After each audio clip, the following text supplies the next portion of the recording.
যে 5টা করে আম চারা দেয়। আমার মনে হয় আম চারা করে ওনাদের বিলি না করে আমাদের ওখানে যে আম আছে এই যে 50টি 60 টাকা যেটা বেচেন ওটাকে 20-30 টাকা দিলে তো কৃষক এইভাবেই নিবে। যদি নিজের পয়সা দিয়ে নেয় সেই সময় সে যত্ন করবো, আর বিনা পয়সায় পাইলে ওই বিনা পয়সার জিনিস সহজে যত্ন করে না, আপনারা ওই যত্ন করবেন না। আপনি প্রণোদনা ওখানে দেন ওই ইসে হর্টিকালচার থেকে যেই আমের গাছটা 60 টাকা কি 50 টাকা ওটার দাম 20 টাকা কি 30 টাকা দিয়ে দেন, প্রণোদনা ওখানে দিয়ে দেন। কৃষক কিন্তু আরেক পর্যায়ে প্রণোদনা পেল, সেই 20 টাকা দা কিনলেও সেই সময় সে তার নিজের পকেটের থেকে তো পয়সা দিচ্ছে, ওই জন্য ওই গাছটার যত্ন নেবে। আর 20 টাকা 30 টাকা মানে যার জায়গা জমি আছে সে হয়তো শুধু গাছ নেবে, তারা তো একেবারে প্রান্তিক কৃষক তারা, এই জন্য সে হয়তো 20 থেকে 30 টাকা দিতে পারবে।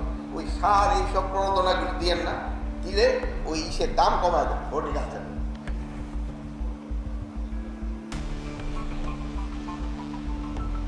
আরেকটা জিনিস জানেন যে খরচ কমানোর আরেকটা উপায় আছে। আমি এক সময় বলছিলাম যে লাল কার্পেট হবে না, তা আমাকে মাশাআল্লাহ যেহেতু আপনারা সবাই বিজ্ঞানী শিক্ষিত এই জন্য আপনারা আজকে দেখলাম লাল কার্পেটের জায়গায় সবুজ কার্পেট দিয়েছে।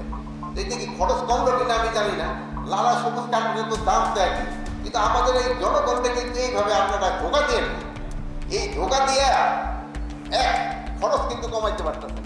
আপনারা জনগণের এই কার্পেটের দরকার নেই, লালের এই সবুজ সবুজের নীল এই করে আরো আরো বাড়বে, এগুলির না করে কৃষকদের যে উপকারে যেটা আছে ওই কাজগুলি করে কৃষকরা যেন অল্প মূল্যে জিনিসটা পায়, এটা যেন পায় এবং ভোক্তারাও যেন কম মূল্যে জিনিসটা পেতে পারে। আমরা আমাদের যে সাংবাদিক ভাইয়েরা আছে এরা ভোক্তাদের ক্ষেত্রে যতটা সজাগ, কৃষকদের ক্ষেত্রে কিন্তু অতটা সজাগ না।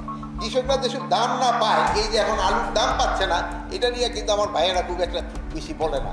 এবার যে আলুর উৎপাদন এত বেশি হয়েছে, ধান উৎপাদন এত বেশি হয়েছে, 15 লক্ষ টন উৎপাদন হয়েছে, এটাও কিন্তু আমার ভাইয়েরা খুব একটা প্রচার করে না। যদি 1 লক্ষ টন কম হইতো ওইটা খুব প্রচার করতো। আপনারা যদি একটু কৃষকদের উৎসাহিত করেন যে ভাই তোমরা তো এবার খুব ভালো উৎপাদন করো, ওরা কিন্তু ভবিষ্যতে আরো ভালো উৎপাদন করবে। এইদিকে আমি ভাইদের একটু অনুরোধ করবো আপনারা একটুখানি কৃষকের দিকে একটু খেয়াল রাখেন। আপনারা আমরা এইটাও দেখছি যে কোথাও গেলে আপনারা কৃষকের জন্য ওরকম কিছু করেন না, খালি ওই কি বলে সরাস্ত জিজ্ঞেস করেন। কিন্তু আমরা কিন্তু ব্যাকবোন কিন্তু এই বাংলার কৃষকেরা, তারা কারো কাছে যেতেও পারে না, কারো কাছে বলতেও পারে না।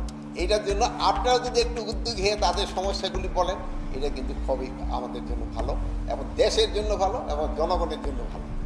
তা আমি আর বেশি বলবো না, এখন আমি আপনাদের থেকে শুনবো যারা এখানে কৃষক কেউ আসছে না, আমের যারা উৎপাদন করে আছে কেউ? আচ্ছা ভাই বলেন সমস্যা কি আপনার থেকে শুনি।